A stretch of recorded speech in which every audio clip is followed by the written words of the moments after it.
नमस्कार, मैं राकेश गुणवंत तामनकर आप सभी का मेरे इस वीडियो चैनल के ऊपर स्वागत करता हूँ। मित्रों, आपको याद होगा कुछ समय पहले हमारे देश में कोरोना नाम का वायरस आया था और वो छूत की बीमारी ऐसी थी कि लोगों को बहुत देर तक अपने हाथ धोते रहने पड़ते थे। अचानक आपको खबर मिलती थी कि आपके परिचय में जो है उसको कोरोना हो गया और वो आइसोलेट हो गए हैं। वैसा ही कुछ हाल आजकल राजनीतिक पार्टियों का हुआ पड़ा है। वो कोरोना से तो ग्रस्त नहीं है, पर मुझे लगता है अबोला वायरस से अवश्य ग्रस्त है। अबोला का मतलब होता है बात न करना, अर्थात जब किसी पार्टी के प्रमुख अपने कार्यकर्ताओं से या सांसदों से या विधायकों को फ़ोन करते हैं तो उनका फ़ोन स्विच ऑफ रहता है, वो बात ही नहीं करते। क्यों? क्योंकि वो पार्टी छोड़कर दूसरी पार्टी में जाना चाहते हैं। अचानक ये अबोला वायरस इतना क्यों एक्टिव हो गया है?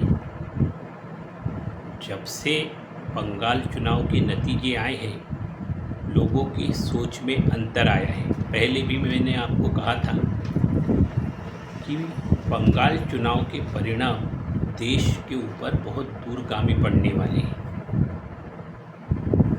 और कोई कुछ भी कहे, जो राजनीति में जुड़े हुए लोग हैं वो हमेशा अपने भविष्य को सुनिश्चित करना चाहते हैं। वो किसी भी ऐसे पार्टी के साथ नहीं रहना चाहते जिसको कि लोग वोट देने से कतराने लगे, तो फिर उस दिशा की तरफ जाते हैं जहां वो उनको वोट प्राप्त होकर वो फिर से चुनाव जीतकर संसद या विधानसभा में पहुंच सके। तो विधानसभा जो चुनाव हुए वहाँ पे लोगों का गुस्सा तृणमूल कांग्रेस के ऊपर इतना ज़्यादा है कि लोग उनके जो नेता है वो घर के बाहर नहीं निकल पा रहे। रास्ते पे दिखने पर लोग उनके ऊपर अंडों का वर्षाव करते हैं। और इस कारण जो लोग तृणमूल कांग्रेस के सदस्य थे, विधायक थे, सांसद थे, उन्होंने सोचा कि यदि हम तृणमूल कांग्रेस से जुड़े रहेंगे तो हम जनता को फेस नहीं कर सकते और ऐसी परिस्थिति में हमारा दोबारा चुनाव जीतकर आना मुश्किल होगा। इसलिए उन्होंने तृणमूल कांग्रेस से दूरी बना ली और उन्होंने अपना एक अलग गुट बना लिया। यही हाल कुछ बाकी विपक्षी पार्टियों का भी हुआ पड़ा है और उसका कारण ये है कि जब संसद में महिला आरक्षण का जो बिल लाया गया था तो उस पार्टी के सांसद उस बिल को पास करना चाहते थे, परंतु उनके जो पार्टी के क्षत्रप थे उन्होंने उसका विरोध करने का निर्णय लिया और उसके कारण पूरे देश में उन पार्टियों के खिलाफ एक विरोधी लहर बन गई और इस लहर को उन सांसदों ने अच्छे से भांप लिया और उनको ये पता चला कि अब यदि मैं इसी पार्टी के चुनाव चिन्ह के ऊपर चुनाव लड़ूंगा तो मेरा दोबारा संसद में पहुंचना संभव नहीं होगा। तब उन्होंने अपना रास्ता ढूंढना चालू किया और जहां उनको अपना भविष्य सुरक्षित दिखाई दिया उस ओर वो बहते चले गए। विपक्षी दल इसके लिए बीजेपी को दोषी ठहराते हैं। हमेशा क्या रहता है कि जब हम अपनी गलती करते हैं तो हम अपनी गलतियों को नहीं देखते, हम दूसरे के कारण हम क्यों पराजित हुए इसके बारे में हम इंगित करते रहते हैं। लेकिन हमेशा हमें आत्मनिरीक्षण करना चाहिए कि यदि हमारे सांसद हमको छोड़ के जा रहे हैं तो उसका क्या कारण है, हमने ऐसी कौन सी गलती कर दी जिसके वजह से हमारे सांसद हमको छोड़ के दूसरी पार्टी की तरफ जा रहे हैं। आपको क्या लगता है, ये जो तोड़ फोड़ हो रही है, विभिन्न पार्टियां टूट रही हैं, ये बीजेपी के कारण टूट रही है या सांसद लोग अपना भविष्य सुनिश्चित करने के उद्देश्य से अपनी पार्टियों को छोड़ के एनडीए की तरफ भाग रहे हैं। कृपया कमेंट बॉक्स में जाकर अपने कमेंट्स अवश्य दीजिए। चलिए आज हम अपने विषय की तरफ वापस आते हैं। श्री सार्थ दासबोध संत रामदास स्वामी द्वारा लिखित सार्थ दासबोध के अंतर्गत आज हम नाम स्मरण का महत्व को समझने का प्रयास करेंगे। संत रामदास स्वामी कहते हैं, नाम स्मरण का हमें नित्य नियम बना लेना चाहिए। नाम स्मरण यानी भगवान का नाम का जाप करना। लोग माला लेके भगवान का नाम जाप करते हैं, आपने देखा होगा। श्री राम जय जय राम, ओम नमः शिवाय, दिगंबरा दिगंबरा, श्रीपाद वल्लभ दिगंबरा, ये मंत्रों का लोग जाप करते रहते हैं। तो उन नाम स्मरण को किस प्रकार जाप करना चाहिए, इसके बारे में और उसका जाप करने से हमें क्या फ़ायदा मिल सकता है, इसके संबंध में रामदास स्वामी ने अपने लिए कुछ महत्वपूर्ण बातें बताई हैं। वे कहते हैं कि नाम जाप हमें नित्य नियम बनाकर करना चाहिए। माने कभी भी नाम जाप करने से हमको बचना नहीं चाहिए। एक नियम होना चाहिए। जिस तरह हम स्कूल समय से जाते हैं, समय से घर आते हैं, अपने ऑफिस कार्यालय जहाँ पे हम काम करने जाते हैं वहाँ समय से जाते हैं, समय से वापस आते हैं, उसी प्रकार नाम जाप का भी एक समय निश्चित होना चाहिए और उसको हमेशा करना चाहिए। हमारे कार्यालय में, स्कूलों में पढ़ाई करते समय इतवार के दिन छुट्टी रहती है, दिवाली दशहरे की छुट्टी रहती है, पर नाम जाप में किसी प्रकार की कोई छुट्टी नहीं होती। उसको नियमित रूप से करते रहना चाहिए। संत रामदास स्वामी कहते हैं कि नाम जाप प्रातः काल कम से कम 2 प्रहर करना चाहिए तथा संध्या काल में 2 प्रहर नाम जाप करना चाहिए। वैसे देखा जाए तो रामदास स्वामी कहते हैं कि नाम स्मरण तो 24 घंटे ही करते रहना चाहिए।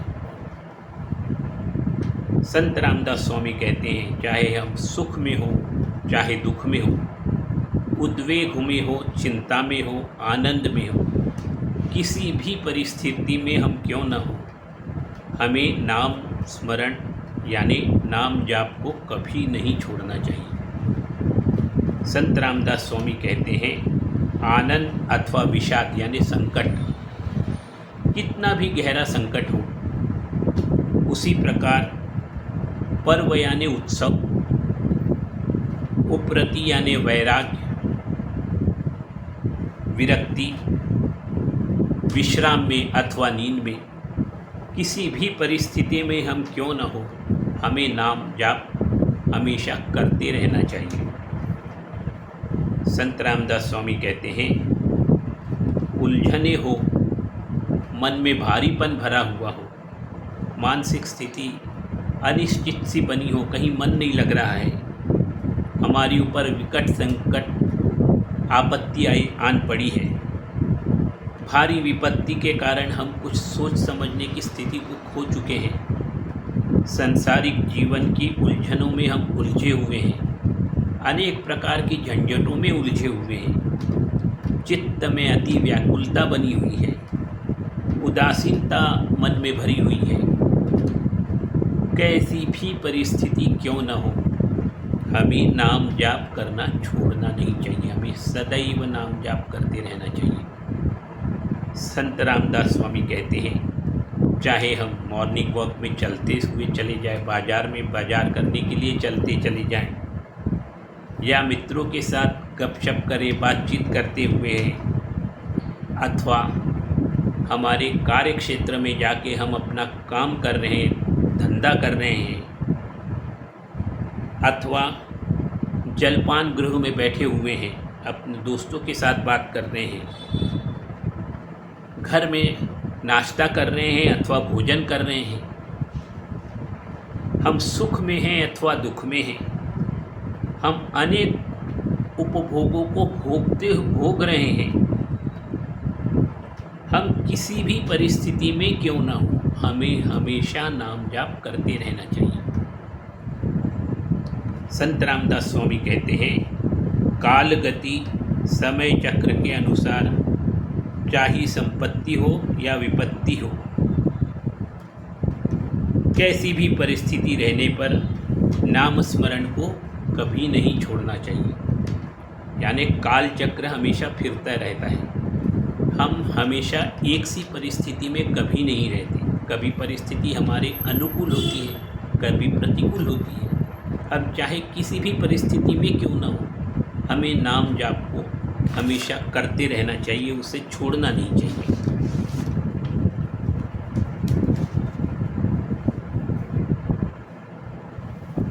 संत रामदास स्वामी कहते हैं, वैभव, ऐश्वर्य, सामर्थ्य, सत्ता अथवा अनेक वस्तुओं की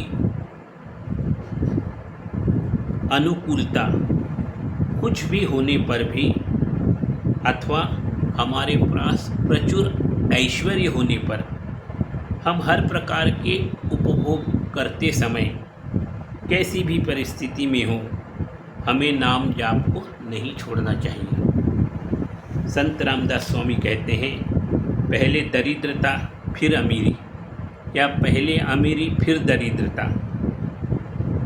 कैसी भी परिस्थिति हो, पहले हम अच्छी स्थिति में थे, बाद में दुखद स्थिति में पहुंच गए, बुरी स्थिति में पहुंच गए, या पहले बुरी स्थिति में थे, बाद में सुखद स्थिति में पहुंच गए।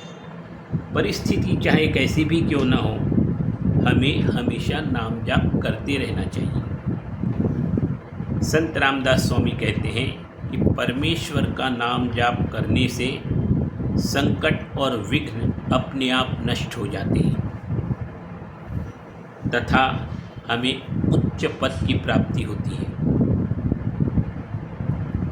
नाम जाप करते समय हमें ईश्वर के ऊपर अपार निष्ठा यानी विश्वास होना चाहिए। नाम जाप करने से भूत पिशाच, अनेक प्रकार के उपद्रव, ब्रह्म राक्षस ब्रह्म संबंध अर्थात मंत्र प्रयोग से गलती होने पर आने वाला पागलपन, यानी जब हम कोई मंत्र का जाप कर रहे हैं और यदि वो गलत तरीके से कर रहे हैं या मंत्रों का गलत उच्चारण कर रहे हैं, तो ऐसा कहा जाता है कि व्यक्ति को पागलपन आ जाता है। तो ऐसा कुछ भी होने पर, अनेक प्रकार के दुखों से पीड़ित होने पर, मन में अत्यंत व्याकुलता होने पर हमें निष्ठा से ईश्वर के ऊपर विश्वास रखते हुए ईश्वर के नाम का जाप करना चाहिए और उस नाम जाप को नियमित रूप से करना चाहिए। संत रामदास स्वामी कहते हैं, नाम जाप करने से विष बाधा का प्रभाव भी दूर हो जाता है, जादू टोना नष्ट हो जाता है, अंत समय में उत्तम गति को प्राप्त होती है। इस संदर्भ में मैंने एक यूट्यूब का एक बहुत प्रसिद्ध डॉक्टर का वृत्तांत सुना था। उन्होंने कहा था कि वो एक बार अत्यंत निर्जीव ऐसे जंगल में गए थे जहाँ पे लोग रहते नहीं हैं, बहुत कम लोग रहते हैं। गांव से शहर की दूरी बहुत ज़्यादा थी और सड़क मार्ग भी कोई सुगम नहीं था। उस स्थिति में उन जो महाशय डॉक्टर थे, उनका जो नौकर था, उसको सांप ने डस लिया और वो इतना जहरीला सांप था कि उसका जो जहर है वो तेज़ी से शरीर में फैलने लगा। डॉक्टर साहब ने उसका जहर फैलने से रोकने का अपनी तरफ से बहुत प्रयास किया, पर वो कुछ कर नहीं पाए।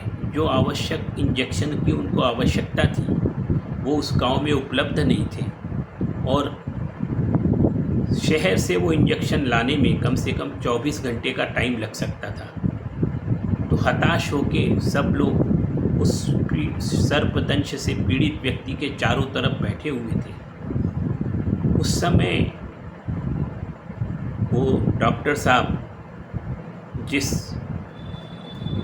स्थान पे रुके हुए थे, वहाँ उनका जो खाना बनाने वाला रसोइया था, उसने आके डॉक्टर साहब के कान में कुछ कहा और दरअसल उसने डॉक्टर साहब से परमिशन मांगी कि क्या मैं इस लड़के का जहर उतारने का प्रयास करूं मंत्र द्वारा।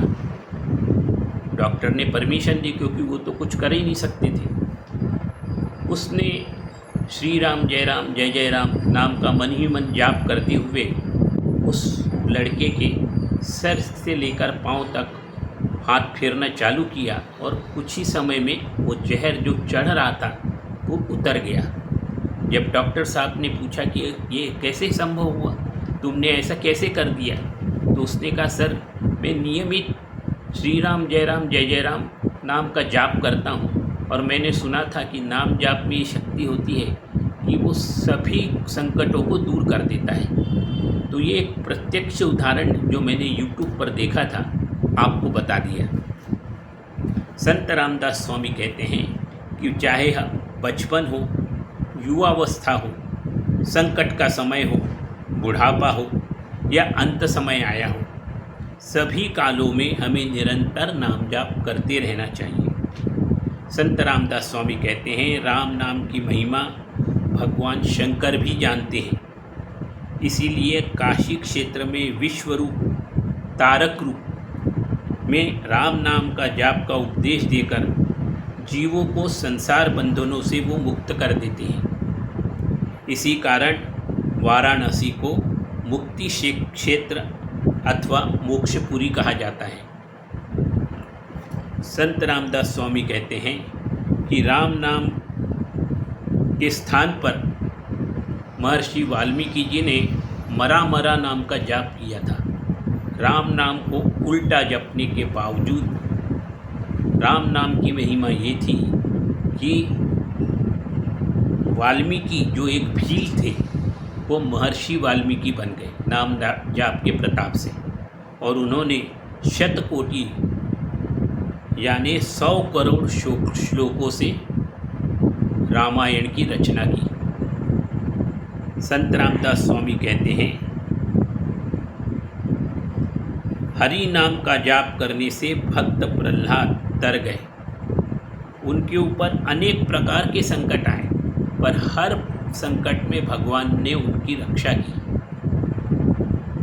इसी प्रकार महापापी अजामिल भी अपने बेटे नारायण का नाम लेकर अनजाने में ही भगवान का नाम जाप करते रहे, और नारायण का जाप करने के कारण वो भी अपने पापों से मुक्त होकर पवित्र होकर सायुज्य मुक्ति को प्राप्त हुए। ये हमारे पास प्रत्यक्ष उदाहरण है, जिसके कारण हमें नाम जाप की महिमा को समझते हुए नाम जाप सदैव करते रहना चाहिए। 24 घंटे नाम जाप का करते रहने से हम हमारे अनेकों संकटों से अपने आप छुटकारा पा सकते हैं। आज का पॉडकास्ट यहीं तक। जय श्री राम। आपको मेरा ये पॉडकास्ट कैसे लगा, कमेंट बॉक्स में जाके अवश्य अपने कमेंट दीजिए। ध्यान रहे मेरे इस चैनल को आप अवश्य लाइक करें, सब्सक्राइब करें और अपने मित्रों और सगे संबंधियों के साथ शेयर भी करें।